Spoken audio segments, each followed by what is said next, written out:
बिस्मिल्लाहिर्रहमानिर्रहीम।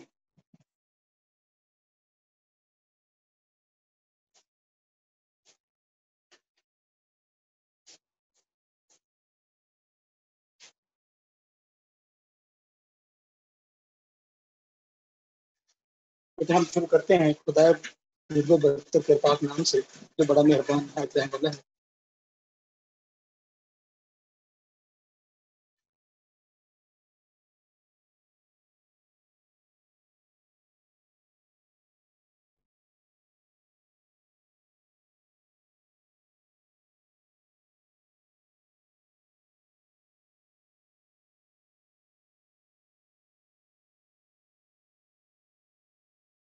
चलें बेटा जी, आज हम अपना नया टॉपिक स्टार्ट करेंगे एंड दैट विल बी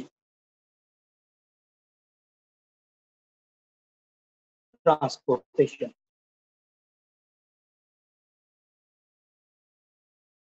हम बेटा करेंगे पहले transportation in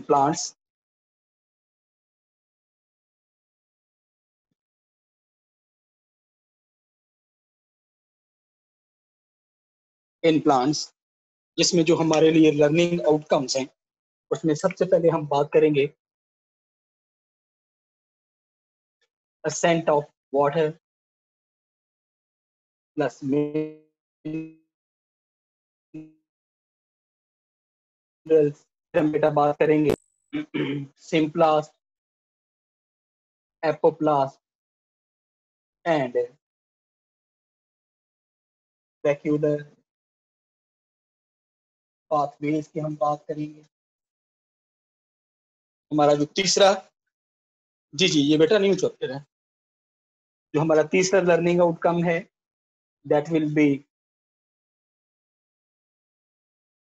transpiration. It's affecting the rate of transpiration, opening, closing of stomata, और in the end जो हमारा सबसे लास्ट लर्निंग आउटकम है that will be translocation of food। ये हमारा ट्रांसलोकेशन ऑफ फूड।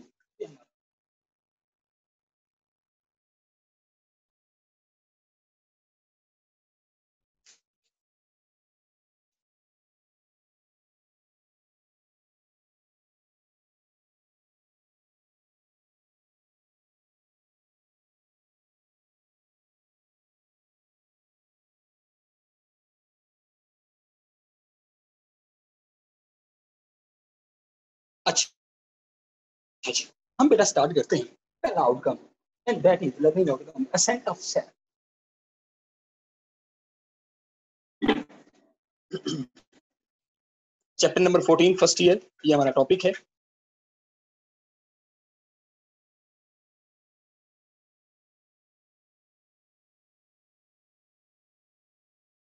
तो देखिए, सेंट ऑफ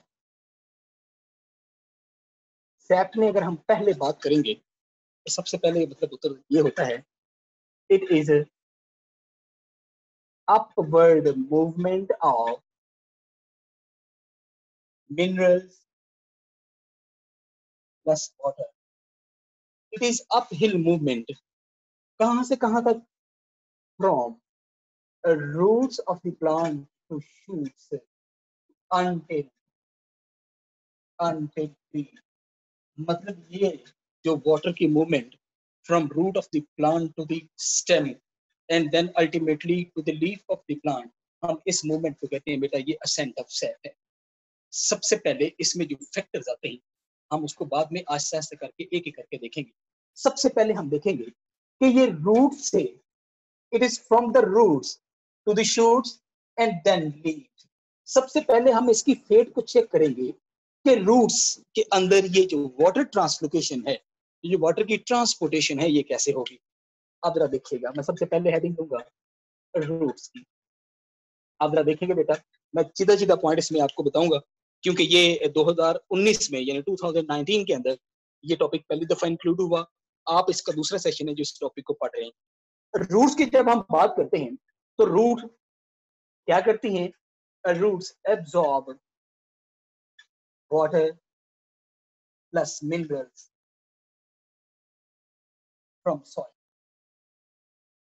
ये सॉइल के अंदर से वाटर को और मिनरल को एब्जॉर्ब करते हैं। इसका मतलब ये होगा high root area, higher absorption. इसका मतलब है लो रूट एरिया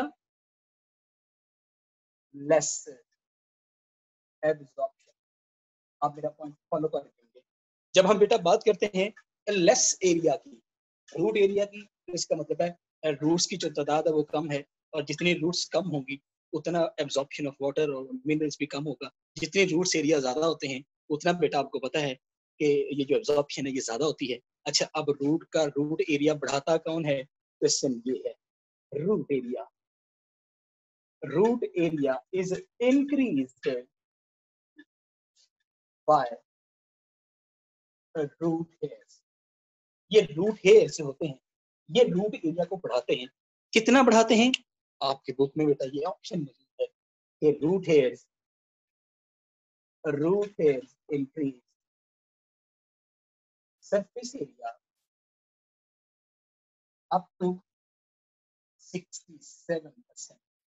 ये है आपकी देखिए, जितना ज्यादा रूट एरिया होगा उतना ज्यादा better absorption of water and mineral होगी।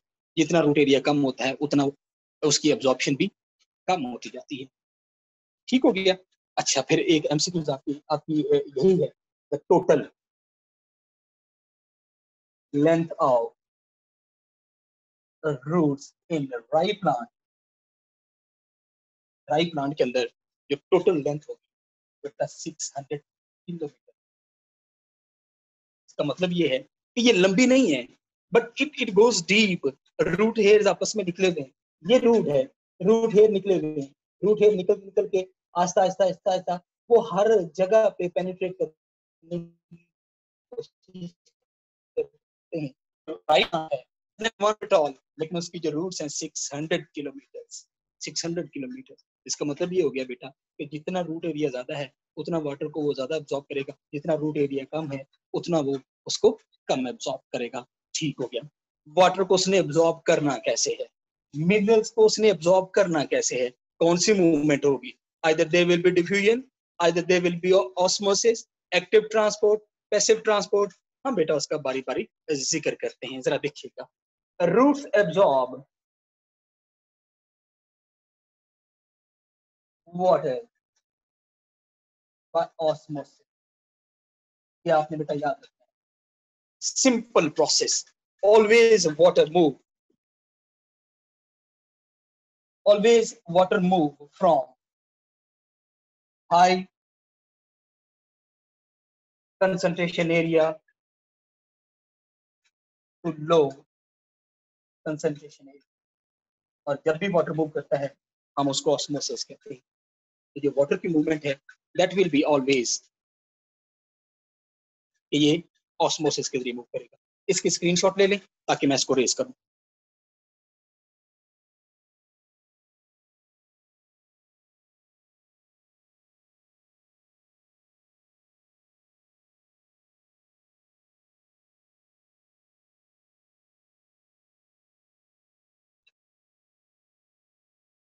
ठीक हो गया जी.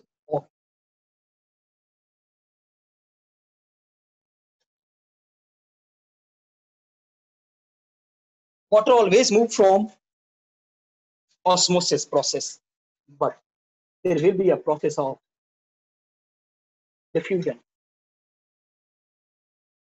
Several ions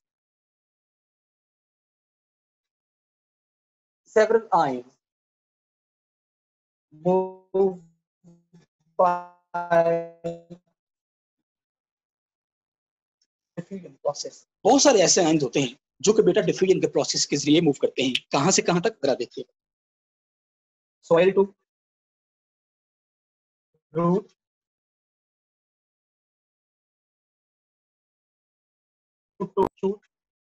टू बहुत सारे ऐसे आयंस होते हैं, बहुत सारे ऐसे आयंस होते हैं जो बेटा ऐसे मूव करेंगे. लेकिन एक चीज आपने याद रखना है कि ये साइटोप्लाज्म में एंटर करते हुए तब भी ये मतलब अगर ये सेल टू सेल कर रहे हैं, सेल टू सेल, तब भी डिफ्यूजन करेंगे. अगर ये सेल के अंदर साइटोप्लाज्म के अंदर कर रहे हैं तब भी डिफ्यूजन के अंदर करेंगे. अगर ये साइटोप्लाज्म से वैक्यूल की तरफ जा रहे हैं then the things will be changed. मैं आपको बताता हूँ कैसे. Some ions they move by the active transport. मेरे बेटा आपको पता है what is active transport? Movement from low to high concentration by ATP consumption. जब भी ATP कंज्यूम हो और उसके अंदर जो आयंस हैं वो from area to low to area of high concentration move करें, यानी अगेंस्ट द कंसंट्रेशन मूव करें, हम उसको एक्टिव ट्रांसपोर्ट कहते हैं. And there will be many types of ions always from cytoplasm to vacuum move by active transport. जब भी बेटा साइटोप्लाज्म से मूवमेंट आगे की तरफ यानी वैक्यूल की तरफ होगी, वो अपहिल मूवमेंट होगी, मतलब from area of low concentration to area of high concentration होगी. And that will be called as active transport. हम उसको एक्टिव ट्रांसपोर्ट कहेंगे. कहां से कहां तक? हम साइटोप्लाज्म टू वैक्यूल, क्योंकि ये ऐसा कभी नहीं हो सकता कि वैक्यूल के अंदर या तो डिफ्यूजन हो या ऑस्मोसिस हो या पैसिव ट्रांसपोर्ट हो. जब भी साइटोप्लाज्म से वैक्यूल की तरफ जाएंगे आयंस, हमेशा ये एक्टिव ट्रांसपोर्ट के जरिए होगी. चलिए ठीक हो गया. अब बेटा वाटर रूट के अंदर चला गया, वाटर रूट के अंदर चला गया. जब ये वाटर रूट के अंदर चला जाएगा तो ये शूट के अंदर यानी रूट से शूट तक या सॉइल से रूट के अंदर तो चला गया, सेल के अंदर एपिडर्मिस ने उसको ऑब्जर्व कर लिया. लेकिन बेटा वो कौन सा ऐसा पैसेज इख्तियार करेगा जिसकी मदद से वो अपने रूट को आगे जाएगा? इसकी प्लीज जरा स्क्रीनशॉट ले लें ताकि हम उसकी बात कर सकें अपने नेक्स्ट लर्निंग आउटकम की. इसमें कोई क्वेश्चन है तो प्लीज आप पूछ सकते हैं, क्योंकि ये लर्निंग पॉइंट पहला था हमारा कि up hill movement of ascent of sap कैसे होगी और ये कितनी तरह की होती है. प्लीज इसमें कोई क्वेश्चन है तो आप पूछ सकते.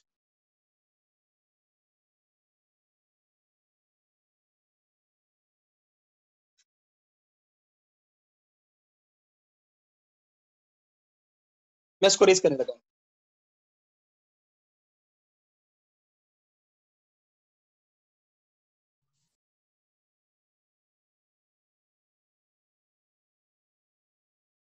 एक छोटी सी डायग्राम, उसके बाद बेटा मैं आपको सर जो आइंस है वो डिफ्यूजन से मूव कर सकते हैं? जी बेटा, डिफ्यूजन से मूव करते हैं, मैंने आपको एग्जांपल तो दी है। मैंने कहा कि और move from soil to root, और, रूट टू शूट, और फ्रॉम शूट टू लीव्स। और वाटर एक्टिव ट्रांसपोर्ट कर सकता है? वाटर बेटा हमेशा ऑस्मोसिस के जरिए अंदर जाता है भाई, वाटर कभी भी एक्टिव ट्रांसपोर्ट के जरिए नहीं जाता होता। वाटर ये आपने याद रखना है, water always move by osmosis from area of high water potential to area of low water potential. हम इसको कहते हैं ये ऑस्मोसिस है, वाटर हमेशा ऑस्मोसिस के जरिए जाए। ठीक हो गया?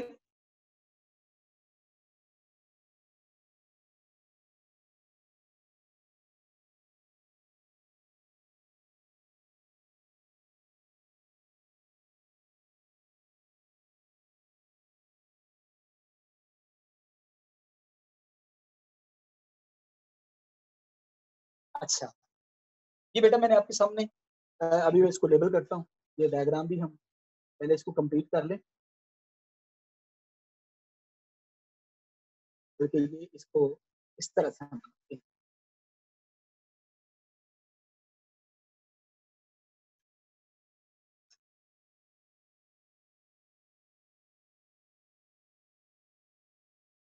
प्लस फॉर्म में इसको ड्रॉ।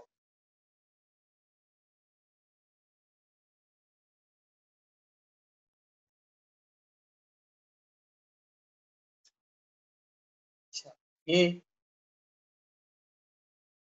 जाइलम,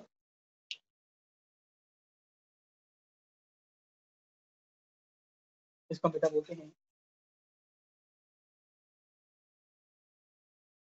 पेरिसाइकल, इसको हम बोलते हैं एंडोडर्मिस। ये हमारे पास तीनों कॉर्टेक्स, ये हमारे पास epidermis cell of the root, ये रूट का स्ट्रक्चर मैंने anatomy of the root draw किया। तीन पाथवेज हैं, मैं कंपैरेटिवली यहां पे लिखूंगा। एक सिंपलास्ट पाथवे, एक वैक्यूलर पाथवे, और एक एपोप्लास्ट पाथवे। ये तीन पाथवेज होते हैं जिनकी मदद से जो वाटर है वो हमेशा मूव करता हुआ रूट में से आगे जाइलम तक पहुंचेगा। ये तीन रास्ते हैं, मैं कंपैरेटिवली यहाँ पे जरा देखिएगा। रूट हेयर के अंदर वाटर एंटर हुआ from the soil, water adopted this root, ये इस कॉर्टेक्स से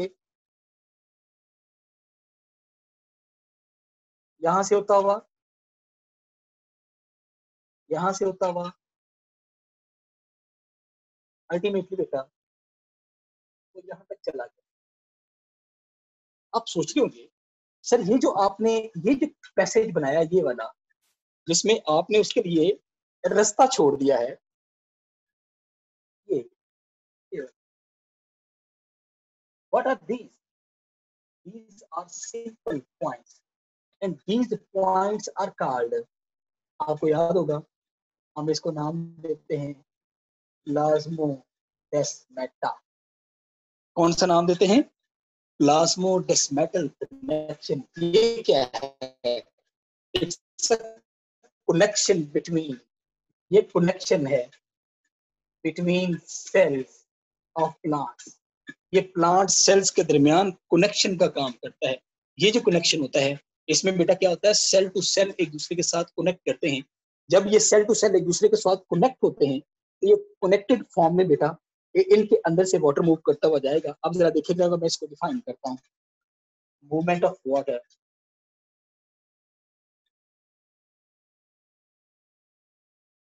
बिटवीन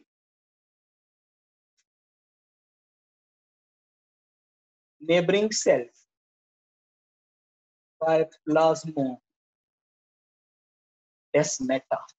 जब नेबरिंग सेल्स के दरमियान प्लाज्मोडेस्मेटल कनेक्शन के जरिए वाटर मूव करते जाए, हम इसको बेटा सिम्प्लास्ट पाथवे कहते हैं। नेबरिंग सेल्स के दरमियान जब ये मूव करता हुआ जाएगा, इसमें प्लाज्मोडेस्माटर कनेक्शन होता हुआ जाए, हम इसको बेटा कहते हैं कि ये हमारे सामने कौन सा पाथवे है, सिम्प्लास्ट पाथ। अच्छा ठीक हो गया। What comes next? Next is vacuolar pathway. So simple, it's a very simple. Simple क्यों है बेटा? It is vacuole. ये वैक्यूल है, ये प्लांट के अंदर एक बड़ा सा वैक्यूल, ये प्लांट के अंदर एक बड़ा सा वैक्यूल।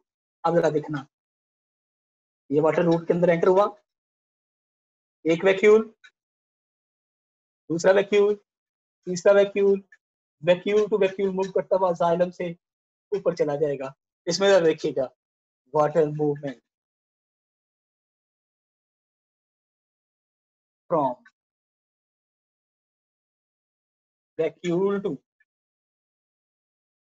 वैक्यूल ऑफ सेल, जिसमें vacuole to vacuole of the cell जाए, हम उसको बेटा कहते हैं इट इज वैक्यूलर पाथवे। अच्छा जरा बात को गौर से देखने बेटा, it carries from epidermis to xylem, ये एपिडर्मिस से होता हुआ जाइलम तक जाएगा, सिम्प्लास्ट।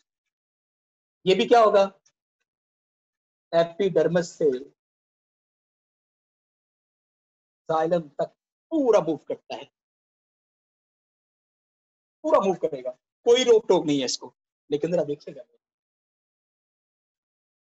एक वाटर यूं गया, इस सेल वॉल के साथ साथ मूव करता हुआ, इस सेल वॉल के साथ साथ मूव करता हुआ, इसकी सेल वॉल के साथ साथ मूव करता हुआ, बस एंडोडर्मिस से आगे बस। जरा देखिएगा, मूवमेंट ऑफ वाटर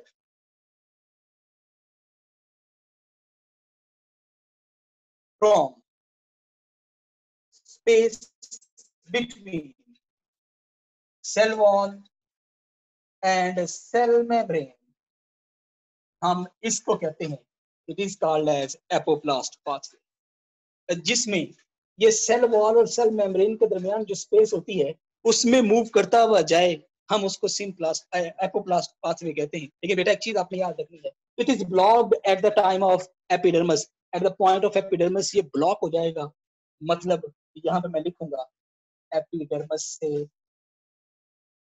एंडोडर्मिस तक, बस। फिर बेटा आगे ये वाटर यहाँ तक पहुंच गया, बेकार है? नहीं, आइदर इसको दो काम करने पड़ेंगे, आइदर फिर इस वाटर को या तो आगे सिम्प्लास्ट पाथवे से जाना पड़ेगा और वैक्यूलर पाथवे अडॉप्ट करना पड़ेगा। ये फिर मैं रिपीट कर रहा हूं, यहां तक एंडोडर्मिस तक गया, उसके बाद आगे नहीं। मैं आपको वजह भी बताता हूं क्यों। लेकिन अभी आपने कहना है कि जब ये वाटर एंडोडर्मिस तक पहुंच जाता है, apoplast pathway is blocked, block होने की वजह से फिर यहाँ पे जो पानी पहुंच गया, या तो उसको सिम्प्लास्ट या उसको वैक्यूलर पाथवे अडॉप्ट करना पड़ेगा, फिर वो आगे जाएगा, वरना वो वाटर आगे जा सकता। इसका मतलब ये हो गया, क्यों आगे नहीं जा सकता? Because Casparian strips are present, Casparian strips मौजूद होती हैं किसके ऊपर? एट एंडोडर्मस, एंडोडर्मस के ऊपर एस्पेरियन स्ट्रिप्स मौजूद होती हैं, जो कि दैट block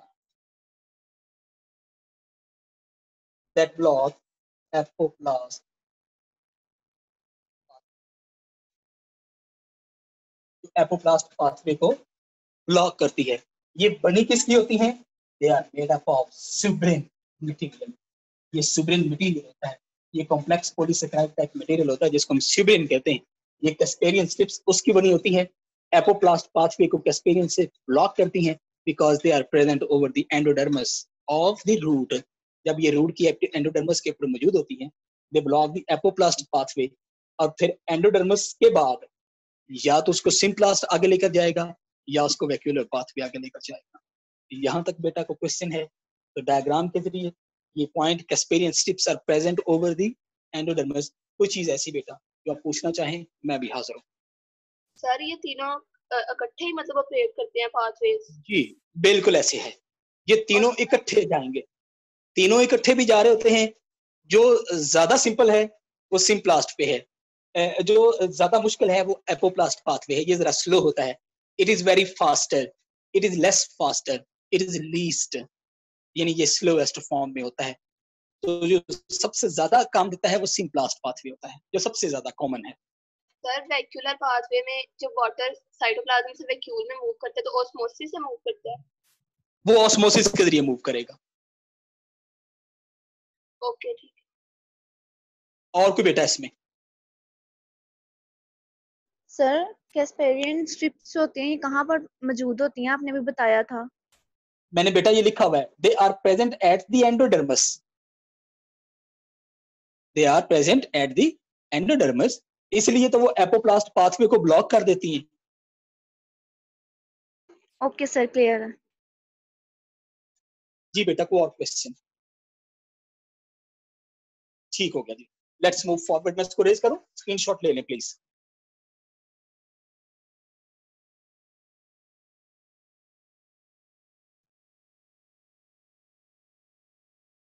चलें।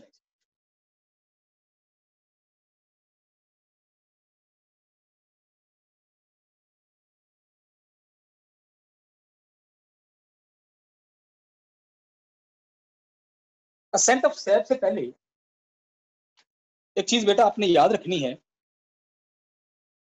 हम बहुत दफा इसको पढ़ भी चुके हैं, लेकिन मैं इसको क्लैरिटी की सूरत में आपसे चाह रहा हूं इसको हम करें, और वो है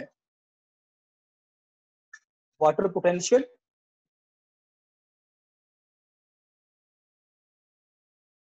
and it's related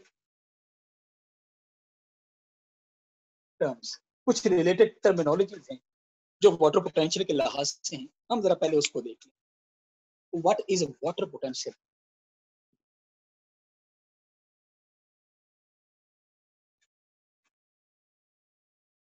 what is solute potential? What is pressure potential? ये तीन टर्म्स है बेटा जो हमने पढ़ी, हम इन तीनों को कंपैरेटिवली देखें। What is water potential? Total kinetic energy of water molecules called water potential। ये आसान हो रही है, जरा प्लीज आसान सुन लें, फिर हम आगे बात करते हैं।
चलिए,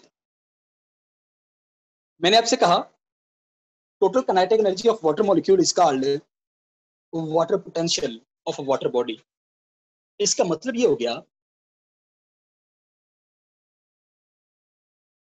more molecules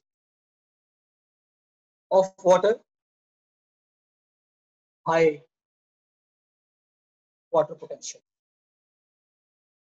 ऐसे ही है ना,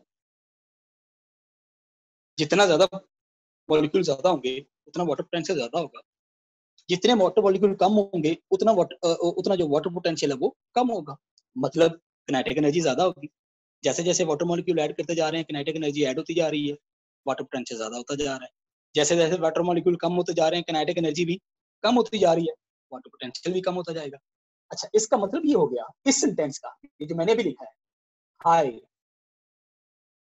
वॉल्यूम हाई वाटर पोटेंशियल। यानी इसका मतलब ये हो गया, अगर मैं आपसे कहूँ एक बीकर है, उसमें, इसको हम जरा डाउन करके लिखते हैं, एक बीकर है छोटा सा, इसमें मैंने 100 ml वाटर लिया। एक बीकर है उसमें मैंने 1000 ml वाटर लिया। चलो मेरे बेटा बताओ ना, बीकर ए और बीकर बी दोनों में से वाटर पोटेंशियल किसका ज्यादा है? अल्टीमेटली किसका ज्यादा होगा? बी का, क्योंकि उसमें नंबर ऑफ मॉलिक्यूल्स भी ज्यादा हैं, उसका वॉल्यूम भी बड़ा है। तो जितने मॉलिक्यूल ज्यादा होंगे किनेटिक एनर्जी उतनी ज्यादा होगी, उतना वाटर पोटेंशियल ज्यादा होगा। बात समझ आ गई है ना? अच्छा, इसका मतलब ये हो गया, एक चीज और मैं आपको बता दूं, ये जो वाटर पोटेंशियल है it is denoted by a letter. इसको एक लेटर से हम डिनोट करते हैं, that letter is psi W। लेकिन एक चीज आप अभी आपने पढ़ा, water molecule always move from area of high concentration to area of low concentration.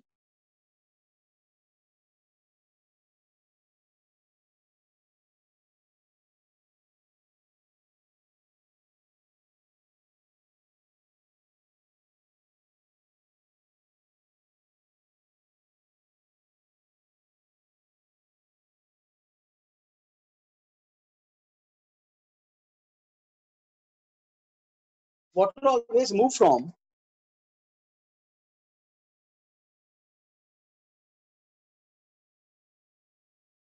area of high water potential to area of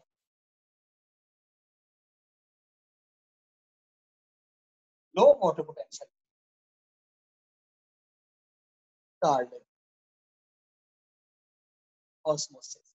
ये definition आपने बताया जरूर याद है। Water always move from area of high water potential to area of low water potential। हम इसको कहते हैं ये osmosis है। अच्छा, अब एक चीज आपकी बुक में भी दी हुई है और आपने ये याद भी रखनी है।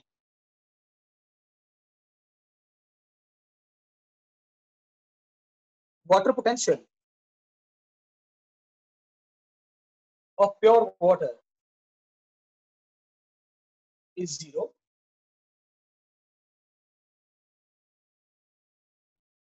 and maximum। लो मेरा बेटा, ये आपने दो की वर्ड आपने याद है। वाटर पोटेंशियल हमेशा जो प्योर वाटर होता है उसका 0 होता है और ये मैक्सिमम वैल्यू है। इसका मतलब होता है कि ये जो वाटर पोटेंशियल है ये 0 मैक्सिमम वैल्यू है, 0 मैक्सिमम वैल्यू।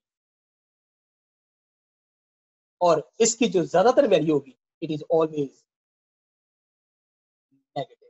ये हमेशा नेगेटिव वैल्यू है, always it is negative, it is always in negative value. कैसे नेगेटिव होगा जरा देखिएगा। जो आप पानी पीते हैं, इट्सा प्लीज एक मिनट जरा बात को सुन लीजिए। It is always negative. जो आप वाटर पीते हैं, जो हम पानी पीते हैं, उसके अंदर साल्ट होते हैं। जैसे ही साल्ट डालते जाएंगे वाटर पोटेंशियल कम होता जाएगा। वो क्यों होगा वो हम आगे चलकर आपको एक्सप्लेन भी करूंगा। लेकिन आपने ये याद रखना है कि water potential is always negative of the water. लेकिन जो प्योर वाटर होता है, फॉर एग्जाम्पल प्योर वाटर कौन सा है? प्योर वाटर जो आपके एसी से वाटर बाहर ड्रेन आउट होता है वो प्योर वाटर है। जो आप डिस्टिलेशन वाटर यूज करते हैं ना, इसको हम कहते हैं डिस्टिलेट वाटर। डिस्टिलेटेड वाटर, जो डिस्टिलेटेड वाटर होता है वो प्योर वाटर होता है और उसका जो मैक्सिमम वाटर पोटेंशियल है वो 0 होता है, क्योंकि उसमें because it contain no salt, कोई साल्ट इसके अंदर नहीं होता।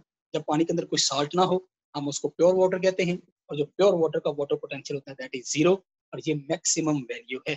जो हम पानी पीते हैं क्योंकि उसमें बहुत सारे साल्ट नमकियात मिक्स फॉर्म में होते हैं, इसलिए हम कहते हैं कि उसका जो वाटर पोटेंशियल होता है वो नेगेटिव होता जाता है। इसकी स्क्रीनशॉट ले लें ताकि मैं इसको रेज कर दूं।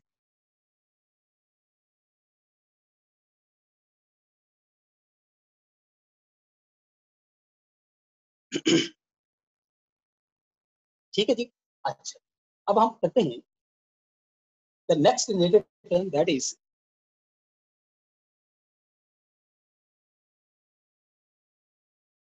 ऑस्मोटिक और सॉल्यूट पोटेंशियल। ये क्या है जरा देखिएगा बेटा। It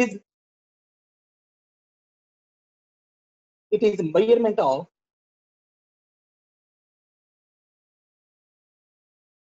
decrease in water potential by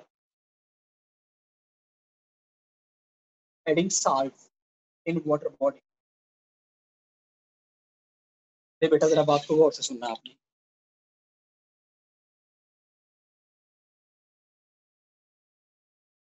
ये 10 ml वाटर,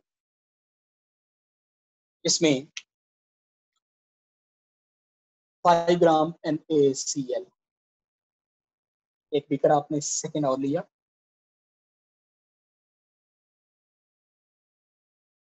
इसमें भी 10 ml ऑफ वाटर,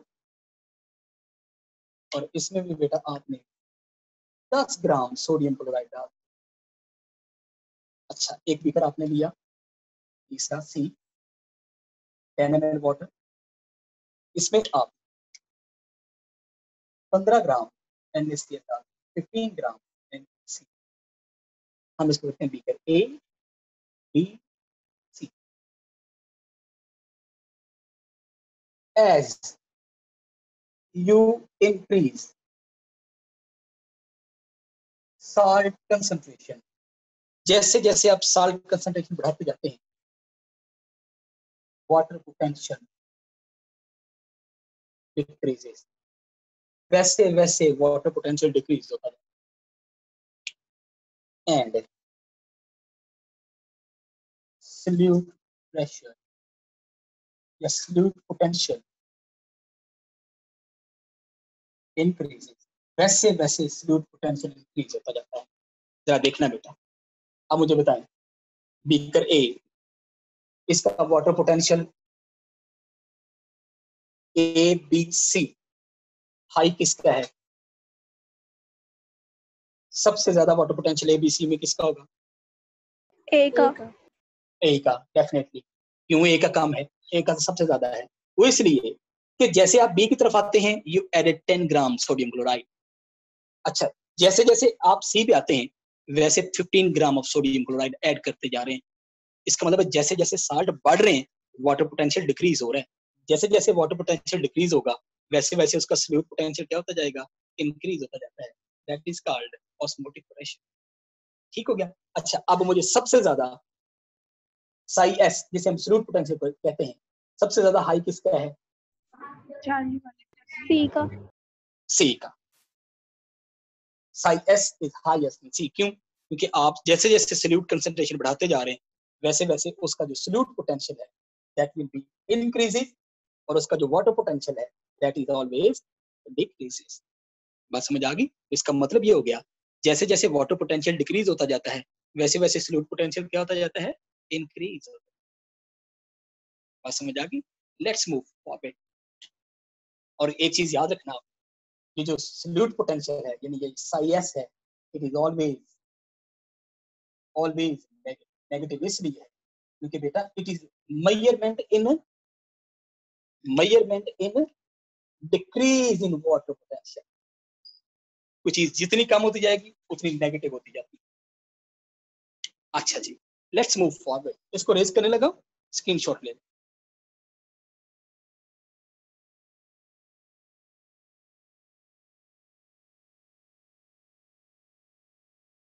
चलें जी, तीसरा पॉइंट बेटा, एंड दैट इज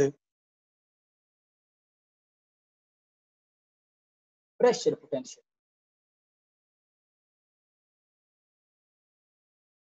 देखिएगा, what is pressure potential?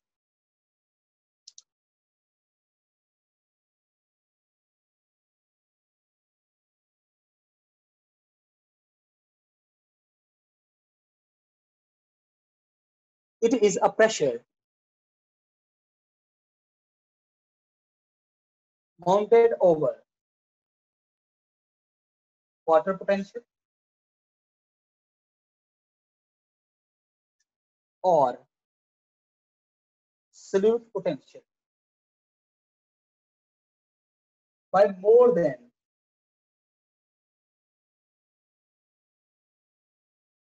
atmospheric pressure। ये वो प्रेशर होता है बेटा जो वाटर पोटेंशियल हो या सॉल्यूट पोटेंशियल हो, लेकिन वो एक एटमॉस्फेरिक प्रेशर से ज्यादा हो, हम उसको बेटा कहते हैं कि वो प्रेशर पोटेंशियल है। फॉर एग्जांपल, इसकी मैं सिंपलेस्ट एग्जांपल बेटा देता हूँ। आपने बलून लिया, बलून को आपने मुंह खोल के ऐसे रखा हुआ है, क्या वो फूलेगा? नहीं। क्यों नहीं फूलेगा? क्योंकि एटीएम प्रेशर जितना हम पे है उतने बलून के अंदर है, वो बलून नहीं फूलेगा। जब आप उसके अंदर मुंह से हवा भरते हैं तो जो आप हवा उसके अंदर पंप कर रहे हैं, it's pressure is more than 1 ATM. जैसे जैसे आप उसके अंदर हवा भरते जाएंगे वो फूलता जाएगा। इसका मतलब ये होगा कि जैसे जैसे हवा भरते जा रहे हैं वैसे वैसे उसके अंदर जो हवा का प्रेशर है वो 1 एटीएम से ज्यादा होता जाएगा। That is called pressure potential. मतलब चाहे वाटर पोटेंशियल हो चाहे सॉल्यूट पोटेंशियल हो, जब वो 1 एटीएम से ज्यादा का प्रेशर डाले, that is known as pressure potential. और ये जो प्रेशर पोटेंशियल होता है, ये बेटा एक रिलेटिव टर्म है। जब रिलेटिव टर्म्स की हम बात करते हैं तो जरा देखिएगा, इक्वेशन आपकी बुक में भी लिखी हुई है कि pressure water potential is equal to solute potential plus pressure potential. मतलब ये इक्वेशन आपने याद रखनी है कि इससे हम चीजों को निकाल भी सकते हैं। फॉर एग्जांपल, अगर आपने ये फाइंड आउट करनी है, pressure potential is equal to water potential minus solute potential, मतलब ये इक्वेशन ऐसे मॉडिफाइड भी की जा सकती है। तो ये मेरा बेटा अपने रिलेटिव टर्म्स हैं, इसको आपने जरूर ध्यान रखना है। इसके भी स्क्रीनशॉट ले लें जी। तो इस इक्वेशन का मतलब क्या है? इस इक्वेशन का मतलब ये होता है बेटा, जो टोटल वाटर पोटेंशियल होता है ना, ये जो टोटल वाटर पोटेंशियल होता है that will be equal to solute potential and its pressure potential. मतलब इन दोनों को जब हम कंबाइन कर दें तो आपके पास उस सेल का या उस वाटर बॉडी का प्रेशर सॉरी वाटर पोटेंशियल आ जाता है। आप इसको भी मेजर करें, इसको भी मेजर करें, जब ये दोनों आप मेजर कर लेंगे तो ये टोटल वैल्यू आपके पास आ जाएगी। लेकिन एक चीज याद रखिएगा, इट इज ऑलवेज पॉजिटिव। ये हमेशा पॉजिटिव है। ये भी नेगेटिव होता है, ये भी नेगेटिव होता है, लेकिन जो प्रेशर पोटेंशियल होता है वो it is always a positive value, क्योंकि प्रेशर हमेशा माउंटेड होता है। मैंने वर्ड इस्तेमाल किया माउंटेड। माउंट का मतलब होता है पॉजिटिव वैल्यू।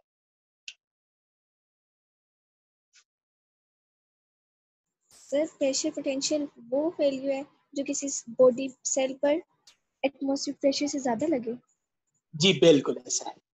जब पानी ज्यादा प्रेशर डाल दे, जब वाटर पोटेंशियल ज्यादा प्रेशर डाल दे, देखना जरा मेरी बात गौर से सुनिएगा। मैं अभी ना इसको अगले टॉपिक में हम इसको क्लियर करें। ले बेटा, मैं आपको टर्म करवाता हूँ, प्लाज्मोलिसिस। प्लाज्मोलिसिस क्या है? It's a shrinkage of cytoplasm due to exosmosis of water. जरा देखना, ये सेल है, आपने इसको ऐसी सूरत में रखा, जरा देखिएगा, एक बीकर के अंदर आपने रख दिया। ये है हाइपरटोनिक, इसके अंदर का एनवायरमेंट है हाइपोटोनिक। अब वाटर क्या होगा? Water will move out, water यूं मूव आउट करेगा, इसको हम एक्स ऑस्मोसिस कहते हैं।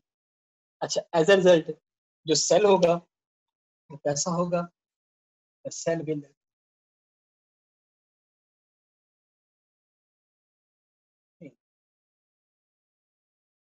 अच्छा, अब बेटा हुआ क्या है, आपने इसी सेल को एक ऐसे बीकर में डाला, आपने इसी सेल को एक ऐसे बीकर में डाला जो कि इसके उलट है। फॉर एग्जाम्पल वाटर इसके अंदर चला गया, सेल के अंदर, क्या होगा?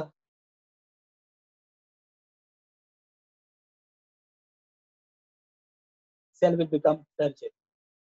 पानी सेल के अंदर चला गया, सेल टर्जिड हो गया। अब बेटा देखो ना जरा, इसमें वाटर बाहर निकल गया, shrinkage, that is known as plasmolysis. इसमें वाटर इसके अंदर चला गया, सेल बिकम टर्जिड। हम यहाँ पे लिखेंगे सेल बिकम टर्जिड। अब मेरा बेटा जरा देखना, बात को गौर से सुनना। वाटर इसके अंदर जा रहा है, इस वाटर ने इसके ऊपर प्रेशर डाला। प्रेशर कितना डाला? मोर देन 1 atm, यानी एटमॉस्फेरिक प्रेशर से ज्यादा प्रेशर डाला। सेल आस्ता आस्ता आस्ता आस्ता टर्जिड हो गया। बात समझ आ गई? हम इसको कहते हैं ये प्रेशर पोटेंशियल है। इसका मतलब है जितना ज्यादा प्रेशर पोटेंशियल होगा उतना सेल टर्जिड होगा। जितना प्रेशर पोटेंशियल कम होता जाएगा उतना सेल प्लाज्मोलाइसिस होता जाएगा। मैं यहाँ पे लिख देता हूँ, मोर प्रेशर पोटेंशियल, बल्कि मैं इसको यूं लिखता हूँ, more pressure potential turgid, cell turgid हो जाएगा। Less pressure potential, cell become flaccid, cell ऐसे श्रिंक हो जाएगा। हम इसको कहते हैं प्लाज्मोलाइसिस, हम इसको कहते हैं डीप्लाज्मोलाइसिस। सर बात समझ? जब प्रेशर ज्यादा होगा तो तब वो श्रिंक होना चाहिए ना? जब प्रेशर ज्यादा होगा तो श्रिंक नहीं होगा ना। मेरी बात नहीं आप समझ रहे बेटा। देखो जरा, पानी इसके अंदर जा रहा है ना, सेल के अंदर नजर आ रहा है ना, पानी सेल के अंदर चला गया। अच्छा, जैसे जैसे पानी अंदर जाता जाएगा ये सेल ऐसे फूलता जाएगा। तो इसका मतलब है कि ये जो सेल फूल रहा है इसका जो वाटर पोटेंशियल है that is more than 1 atm। इसका जो प्रेशर पोटेंशियल है, जो वाटर इसके ऊपर प्रेशर डाल रहा है, वो it is more than 1 atm, that is called pressure potential. इसका मतलब है जितना ज्यादा प्रेशर पोटेंशियल होगा सेल उतना ज्यादा टर्जिड होगा। जितना प्रेशर पोटेंशियल कम होता जाएगा उतना सेल फ्लेक्सिड होता जाएगा, यानी प्लाज्मोलाइज होता जाएगा। इसको मैं यूं लिख देता हूं, लेस प्रेशर पोटेंशियल। क्यों लेस प्रेशर पोटेंशियल है? पानी बाहर आता जा रहा है, जैसे जैसे वाटर बाहर आएगा प्रेशर पोटेंशियल कम हो गया, सेल बिकम प्लाज्मोलाइज्ड। जैसे जैसे वाटर इसके अंदर जाता गया वैसे वैसे प्रेशर पोटेंशियल माउंट होता गया, बढ़ता गया, वैसे वैसे सेल बिकम टर्जिड, डीप्लाज्मोलाइज्ड। इसको आप कह लें हाई प्रेशर। सर जी दोबारा रिपीट कर दें, जी ये टर्जिड वाली बात दोबारा रिपीट कर दें। मैं रिपीट कर रहा हूँ, मैं इसको इधर लिखता हूँ, आप जरा देखिए।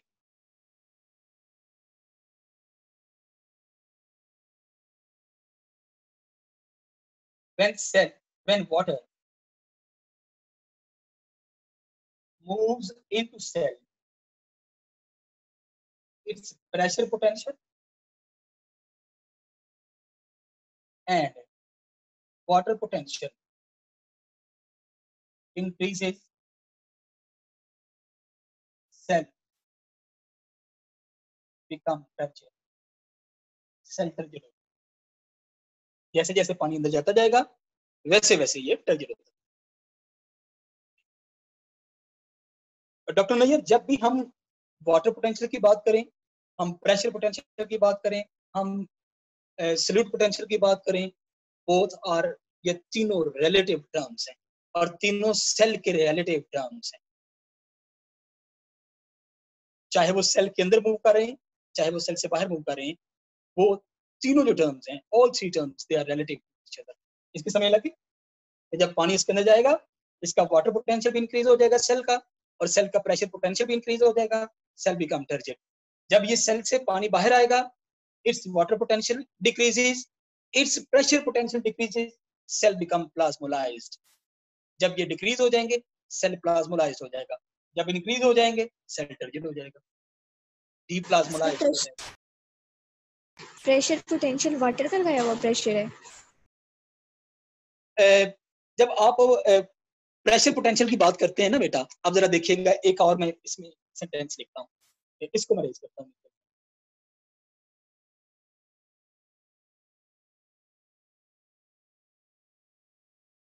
When water enters the cell,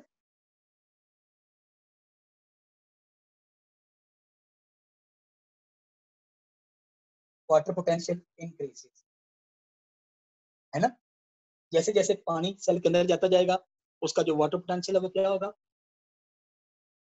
increase होगा, डिक्रीज होगा?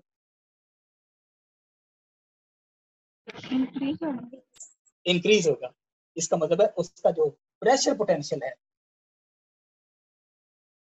ऑलवेज, जैसे जैसे वाटर पोटेंशियल इंक्रीज होता गया, वैसे वैसे प्रेशर पोटेंशियल इंक्रीज होता गया।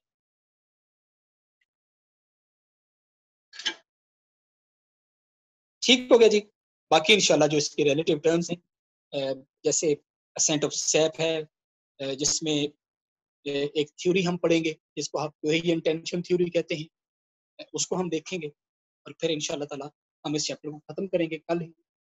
कोई इसमें और क्वेश्चन है बेटा तो वो प्लीज पूछ लें। सर जब बाहर का वाटर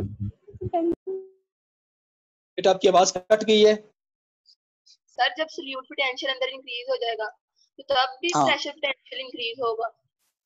देखा ना, जब सॉल्यूट पोटेंशियल इंक्रीज होगा तो फिर वाटर पोटेंशियल डिक्रीज हो गया होगा, लेकिन सॉल्यूट पोटेंशियल इंक्रीज हो गया। सर हाँ आपने जी। डेफिनेशन लिखा था ना कि सॉल्यूट पोटेंशियल अगर इंक्रीज हो या वाटर पोटेंशियल इंक्रीज हो तो दोनों सूरतों में प्रेशर पोटेंशियल इंक्रीज होता है। मेरी बात सुनिएगा, जैसे बेटा सॉल्यूट पोटेंशियल इंक्रीज होगा उसका वाटर पोटेंशियल डिक्रीज हो गया, जैसे वाटर पोटेंशियल डिक्रीज हो गया उसका प्रेशर पोटेंशियल डिक्रीज हो गया। सर जब बाहर का प्रेशर पोटेंशियल ज्यादा होगा तब तो सेल श्रिंक करेगा ना। जरा देखना बेटा, एक चीज मैं आपको बता रहा हूँ, एक चीज सिर्फ समझाने के लिए। फॉर एग्जाम्पल मैं कहता हूँ बेटा आप अभी अपने सेन में खड़े हैं, आप अपने मुंह से हवा बाहर निकालते जाएं, क्या जो आपके सेन की जो एयर है उसका प्रेशर पोटेंशियल इंक्रीज होगा? नहीं। मैं आपसे कहता हूं बेटा आप एक बैलून लें। अच्छा, आप बैलून लेते हैं और बैलून लेकर उसके अंदर मुंह से हवा भरते हैं, वो आहिस्ता आहिस्ता आहिस्ता बड़ा होता जाता है। इसका मतलब उसके अंदर जो प्रेशर पोटेंशियल ऑफ एयर है वो बढ़ जाता है। अच्छा, इसी तरह बेटा कुछ टर्म्स ऐसी होती हैं, they are only implemented over closed biosystem. Pressure potential is also implemented over closed biosystem of the cell. Beaker के अंदर प्रेशर पोटेंशियल हो ही नहीं सकता, कैसे इंक्रीज करेंगे आप? Pressure potential is mounted over the cell. कुछ टर्म्स ऐसी होती हैं जिनको आप क्लोज्ड बायोसिस्टम पे अप्लाई करते हैं, कुछ ऐसी होती है जिनको आप ओपन बायोसिस्टम के ऊपर अप्लाई करते हैं। ये जो प्रेशर पोटेंशियल है इससे हम सेल की बात कर रहे हैं, and cell is always a closed biosystem. इस सेल का प्रेशर पोटेंशियल बढ़ गया, इट बिकम टर्चियर। इसका कम हो गया, इट बिकम श्रिंकेज हो गया। ठीक हो गया? सर हम ये कहेंगे कि pressure potential is directly proportional to water potential and inversely proportional to solute potential. बिल्कुल ठीक कह सकते हैं। Okay sir, clear. ठीक है जी, फिर इंशाल्लाह हम बाकी का कल करें। अल्लाह हाफिज, ख्याल रखिएगा।